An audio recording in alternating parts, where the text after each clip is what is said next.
Okay, thank you for the introduction, and thanks for inviting me, and of course, thanks for everybody for coming and listening to my talk. Um,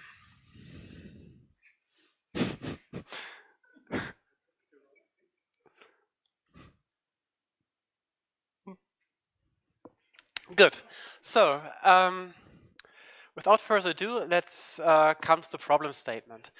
So, I'm looking at a field of characteristic 0, and I have a higher order system of recurrence equations here. So the A's are matrices, polynomial matrices, depending on T. Y is a rational vector, so I'm looking for rational solutions, and the right-hand side is, again, polynomial. And sigma is an automorphism of the rational functions. So here I mean sigma is applied to every component of Y. And yeah, this is the kind of system which I want to solve. And the first step for solving this system for rational solutions is to compute a so-called denominator bound. So that is, I want to figure out what are the possible denominators of Y. And once I know that, I can substitute them into the system, and then I only have to find polynomial solutions. So it makes my problem one step easier. So here are a few details. So in this talk, sigma will either be the substitution t goes to t plus a for some non-zero a, or the substitution t goes to q times t for some non-zero q, which also should not be a root of unity.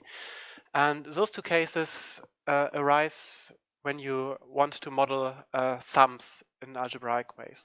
So this case corresponds to summing stuff, and this case corresponds to multiplying stuff, so simplification of sums or of products, and that's why it's called the sigma or the pi case.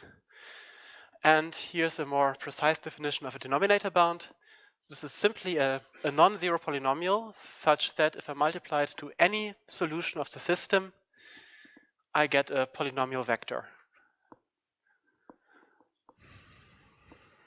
Okay, so what I've been doing is I've been working together with Carsten Schneider, and I've been looking at some of his work for scalar equations, so not system, but scalar equations, which is in turn based on work by Michael Carr.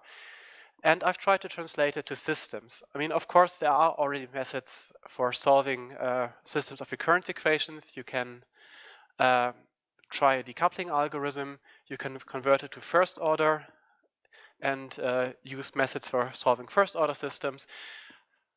But I wanted to try to translate these higher order methods to systems and see how far I could get.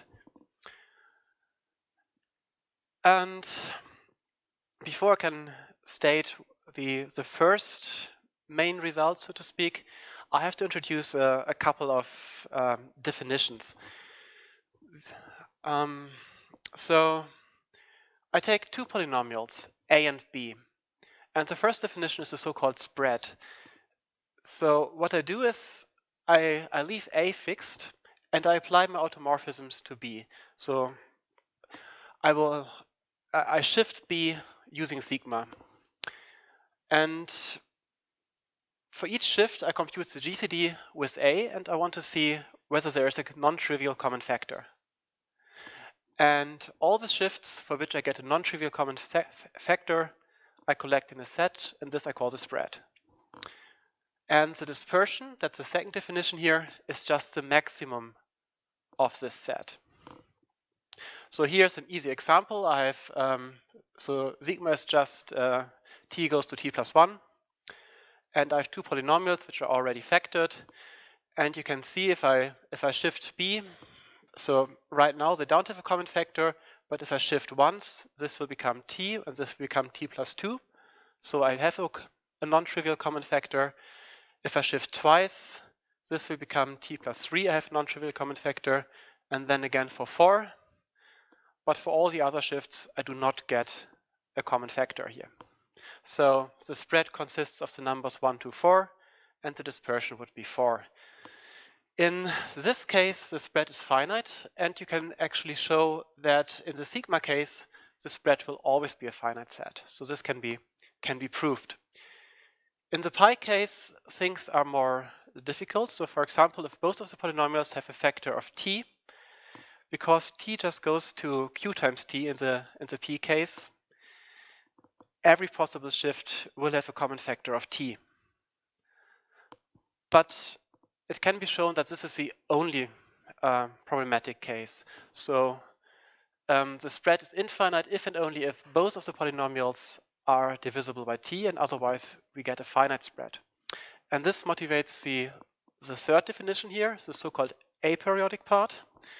The aperiodic part of a polynomial a is just a itself in the sigma case, and in the pi case remove all the powers of t.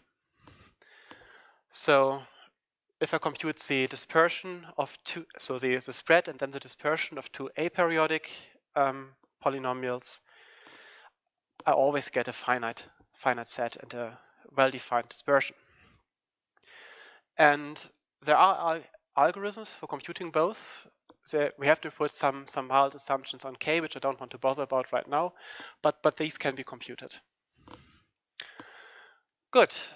So here is the system again. So remember, the A's are polynomial matrices, B is a polynomial vector, and this is the main result, which I took from, you can't see it because it's a blackboard, but this is basically what Carr and Schneider had. So first of all, for the denominator bound D, the dispersion is bounded, at least for the aperiodic part of the denominator bound, the dispersion is bounded by the dispersions of two polynomials m and p, where m is a common denominator of a to the minus 1, so of as to the minus 1, so the leading matrix of the system, and p is a common denominator of the inverse of the trailing matrix of the system. Of course, in order for this to work, both of the matrices have to be invertible, which is a problem I will deal with it in a minute. Right now, let's just assume they're both invertible. If they're both invertible, I can compute these common denominators of their entries. I can compute this dispersion, and I get a bound for the dispersion of D. And once I have the bound for the dispersion of D, I can actually compute an upper bound for D itself using this slightly complicated looking formula. Basically, what I'm just doing is I'm taking the same polynomials m and p, I take their aperiodic parts, and I shift them, compute the products, and then the GCD thereof. And this D here is just the bound for the dispersion, which I got up here. So everything can be computed, given that the matrices are invertible. So the proof of this is basically exactly the same as the proof of my predecessors. Here's a rough sketch. So what you would do is you take the system and you just isolate the highest shift of y. So, and in order for this to work, the leading matrix has to be invertible, of course. Then I can shift the entire thing. So I can multiply with sigma to the minus, so apply sigma to the minus 1 on both sides. And I take this representation of the s minus first shift of y and just substitute it back in the upper equations. So the matrices change a little bit, the right-hand side changes a little bit, but the important point is that instead of the shifts from 0 to s minus 1, I'm going from minus 1 to s minus 2. And I can repeat this, always decreasing the highest shift which occurs on the right-hand side. And now I look at the denominators. So the A's are polynomial matrices. That means my denominators come from the y here and from the as to the minus 1. The aj's do not have any denominators. And very, very roughly speaking, the idea is, because I always shift the y's here on the right-hand side down, I must come to the point where the dispersion between the denominator here and here is so large that they just can't be the same anymore. They don't have common factors. And that means that all the factors of the denominator here must be in the denominator of this matrix. So that's a very, very rough idea of how this proof works. Okay.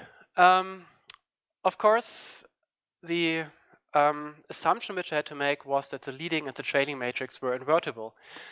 And in the case of scalar equations, it's not a big problem. If you have a non-zero polynomial as a leading coefficient, you can compute the inverse.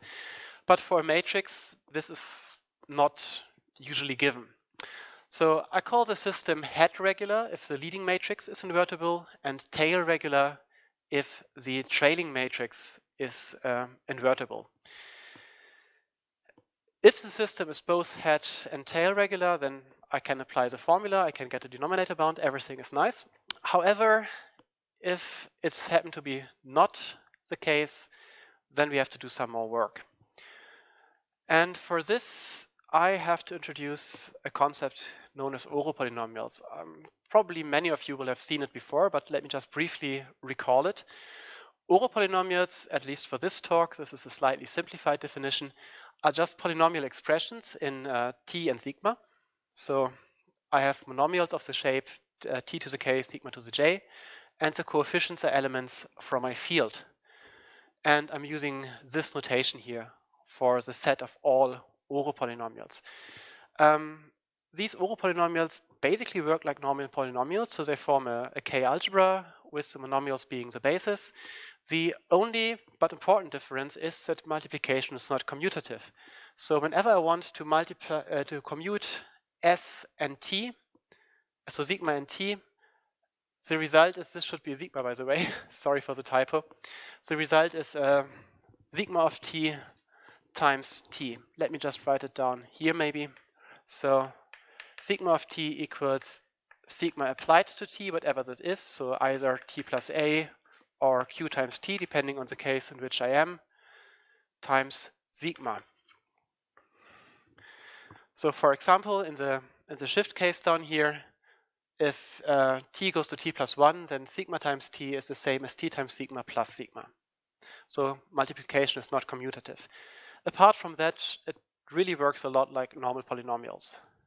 So it has a lot of the nice properties which normal polynomials have. And I'm using this as my framework. Well, so first of all, I write my matrix as a matrix of Oro polynomials. So the coefficients here are now constant matrices, and here I have my monomials and T and sigma. And you can apply Oro polynomials to a rational function in the obvious way. So sigma acts as a rational function by application, and T acts on a rational function by multiplication. So I can easily apply an Oro operator to a matrix, and this means I can write my system in this very, very nice shorthand form here. Just A applied to Y equals my right-hand side B. And just a minor technical detail, I will assume that the rows of this matrix are linearly independent over the Oro polynomials. One can start one step earlier. We don't have to assume this. I could start with an arbitrary system and then transform it into a system which is equivalent and where all the linear dependencies are removed, but I'm not going to do this in this presentation here. Well, so the Oro polynomials give me the algebraic framework in which I can do my computations, but I have to extend it slightly. So first of all, I will have to divide by polynomials in T. Luckily, I can localize my Oro polynomial ring, obtaining an equivalent ring, but where I have possible fractions that are polynomials in T. And I will also need to use the inverse of sigma, so I also localize at the powers of sigma, getting a kind of Laurent Oro polynomial ring down here. And both of the sets still act naturally on my rational functions. That's the important point here. So because I have rational functions anyways, multiplying by a denominator, which is a polynomial in T, doesn't harm me. And because sigma is an automorphism, I can just apply the inverse to my rational functions. Good. So one more preparational step here, one more definition, the so-called Popov normal form. So the Popov normal form is a normal form for polynomial matrices. So some of you might have seen it for regular polynomial matrices, but it also works for Oro polynomials. And the definition is a bit technical. Basically what I do is I look at the row degrees in sigma. And I multiply the matrix A by a diagonal matrix such that all the rows have the same degree in sigma. I expand this as a polynomial in sigma, and I look at the leading matrix of the result. And this is what's called the so-called leading row coefficient matrix. And a matrix is in Popov normal form if this leading row coefficient matrix is regular and it fulfills some more technical details which I don't want to list here explicitly. The important part is it's very easy to compute this. It's not expensive to compute the leading row coefficient matrix, and doing transformations which makes the leading row coefficient matrix regular is also not very expensive. So in fact, for every matrix, we can compute a unimodular multiplier. So unimodular, by this I mean a matrix which is invertible over the Oro polynomials, the version where I can have denominators in T, such that the non-zero rows of Q times A are in Popov normal form. And like I said, this is not very expensive. I can do it several times if necessary, and it will be necessary later actually. And of course, if the rows of A are linearly independent, then the rows of QA can't be zero. That should be obvious. The Popov normal form of a matrix is unique, and this is basically the technical details which I've been hiding. Make sure that the form is really unique. And another very interesting result is that the Popov normal form is actually just the same as a Gribner basis. So if you look at the module of rows, so rows where the entries are Oro polynomials, and you define a term ordering with the so-called term over position ordering, the details are not really important, just for those who have heard it before, then the Popov form is just the same as a minimal Gribner basis. So this is not only theoretically nice, but it will also be important a little bit later. Good. With all this preparations, I can now show you how I can regularize my matrices. So the point is, for the Popov normal form, the leading row coefficient matrix is regular. So basically, if I want my leading coefficient matrix to be regular, I just compute the Popov form, and then I multiply with this diagonal matrix, which makes all the rows have the same degree. Then I end up with a system where the leading matrix is regular. So this is how I get the leading matrix of my system regular, just computing a Popov normal form and then multiplying with this diagonal matrix. How about the trailing matrix? Well, I can just do the same computations, the same Popov normal form computations, but with respect to sigma to the -1 instead of sigma. So technically, I take my entire matrix, I multiply by a high enough power of sigma to the -1 to shift it completely into the subring where I have sigma to the -1 instead of sigma. I do my Popov form computation there and then just shift it back. And by the same reasoning as before, now the trailing matrix will be regular. It can destroy the leading matrix, but it doesn't really matter so much. Because for the theorem, I only showed you part of the proof where I look at the leading matrix to get 1/2 of the denominator bound. And it doesn't really matter. So if I just go back to the, that's far back. Yeah, so, and it doesn't really matter where I get this P from, whether it's really the same matrix or a matrix which is equivalent. So what I can do is I can regularize the leading matrix, get my M, then I regularize the trailing matrix, if it shouldn't be regular already, get my P, and the stuff still works.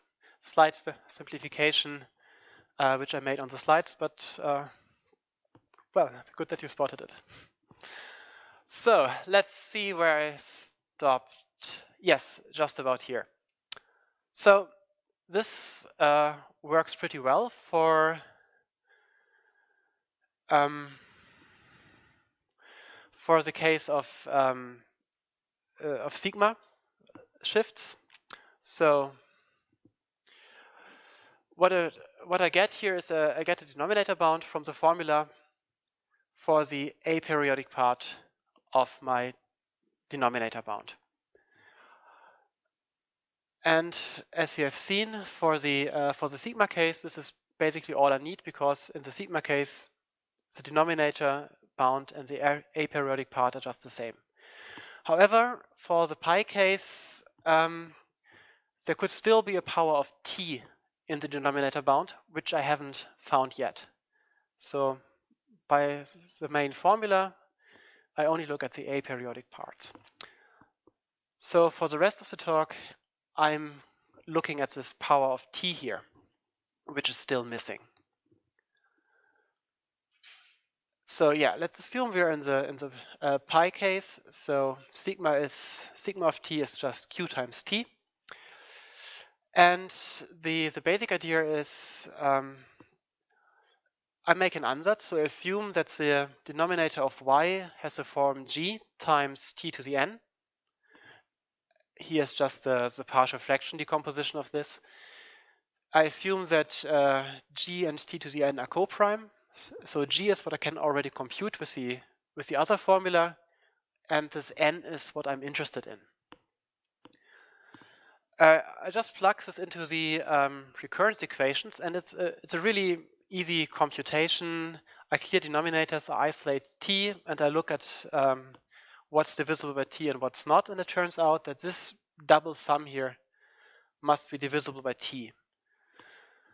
And if you just, so if this double sum is divisible by t, we just look at the constant term here, and we find that it must be 0. So this v, 0 is just the constant term of my vector v up here. And because I assume that the fraction is reduced, I know that this is not 0. So, like I said, it's a not very difficult computation.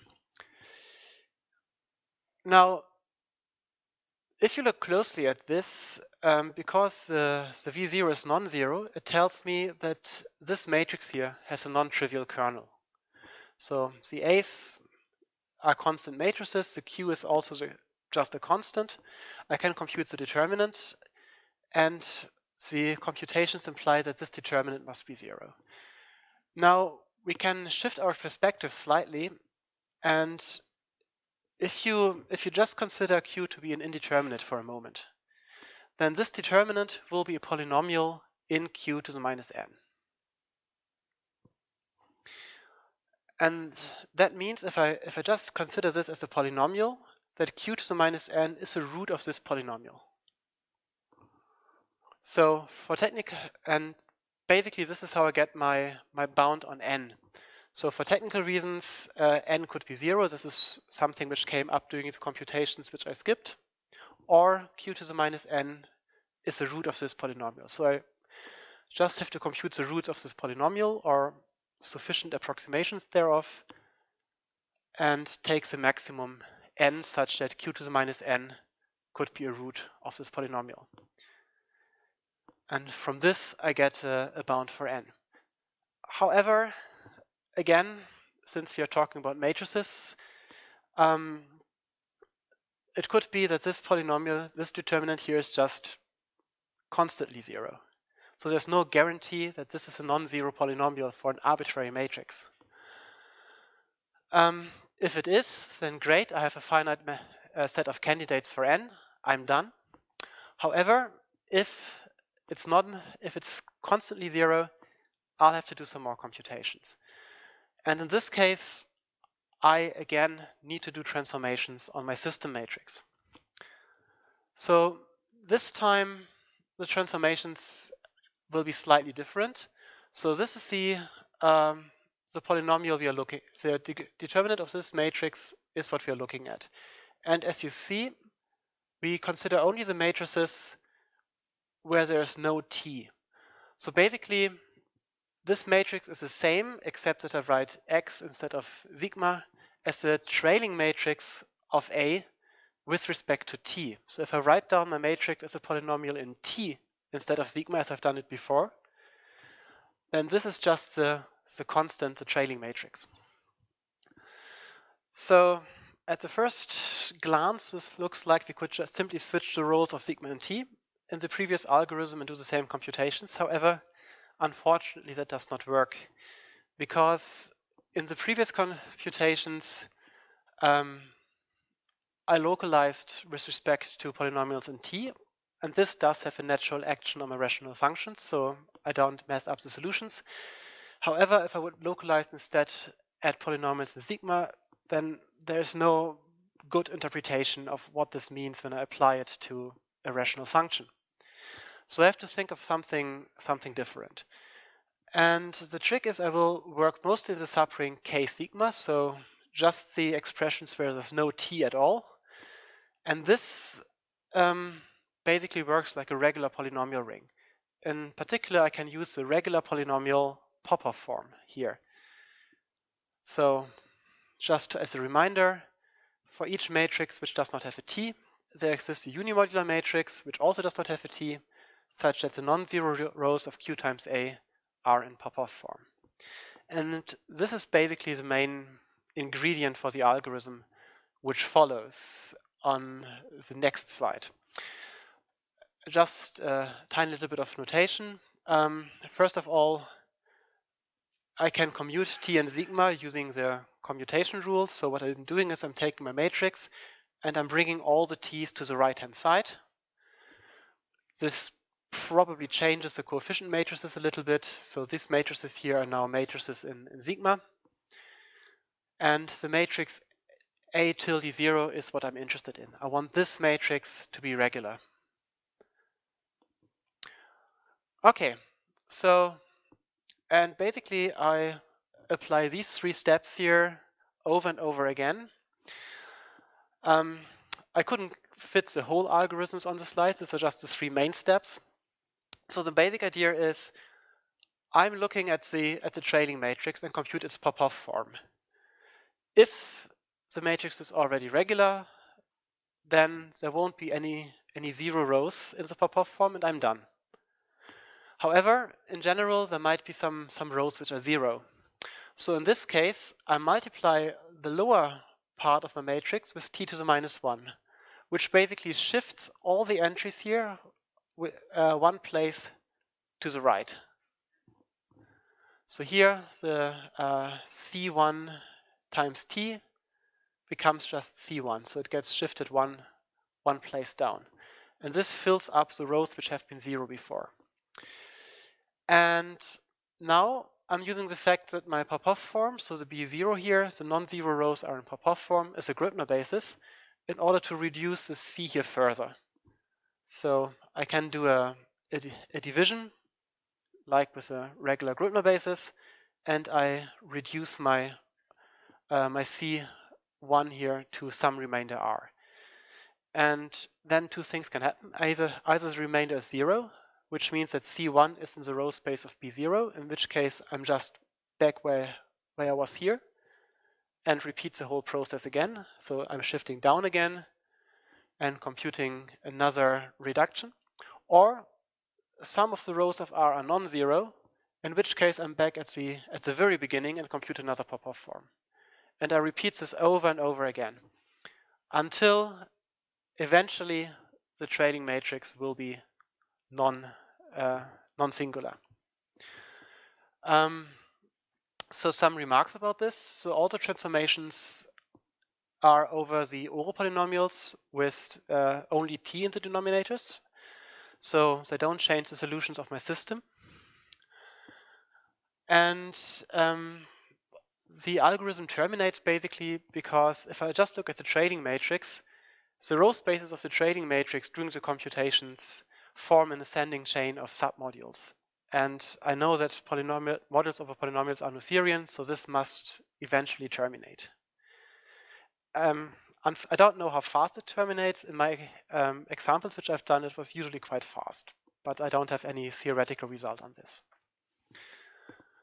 Okay, and yeah, as a final remark, I can actually apply a similar reduction to the leading matrix with respect to t and get a degree bound for polynomial solutions. It works pretty much the same, but I didn't put it on the slides. Okay, and since my time's over, here's the conclusions.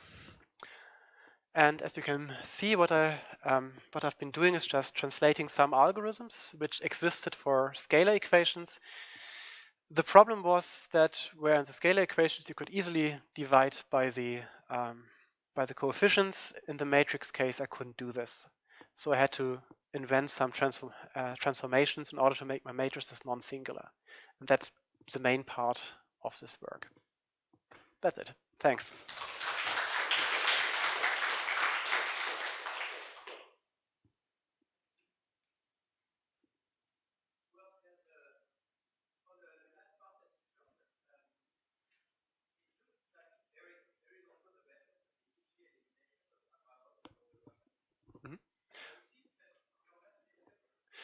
Yes, so the question was about the EG elimination of Abramov, which does a similar computations to what I've done. And you're right, it's not the same computation. And the problem is, at least the problem which I couldn't solve, was that the EG elimination considers sigma to be the main variable. And it is allowed to have fractions in t. So now if I switch everything and consider t to be the main variable, I could have fractions in sigma, which is not good for me. Maybe there's a way to fix it, but I didn't find one before I found this reduction here. So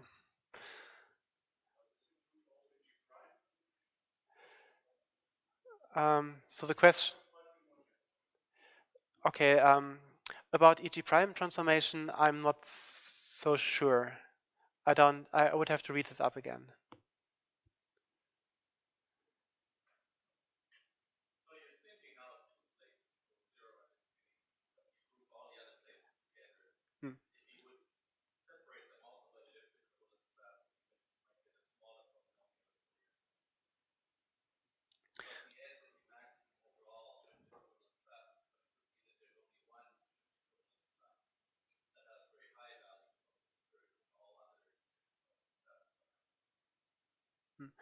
So the question was long, and basically it's about considering the shift equivalent classes of the bounds. Yeah, so this sounds a lot like what Abramow's algorithm does, right? Is this what you have in mind? So there's an algorithm in an Isaac paper by Abramov, and yeah, so there is an algorithm where you kind of piecewise compute the different shift equivalence classes and put it together. Computationally, there's a paper by, actually it was one of the citations which I had by Paule and co-authors, which showed that both methods will give you the same denominator bound. I'm not quite sure which one's more efficient though. I believe it's not a big difference, but I'm not entirely sure about that. But both, what I know is that both methods will yield the same denominator bounds in the end.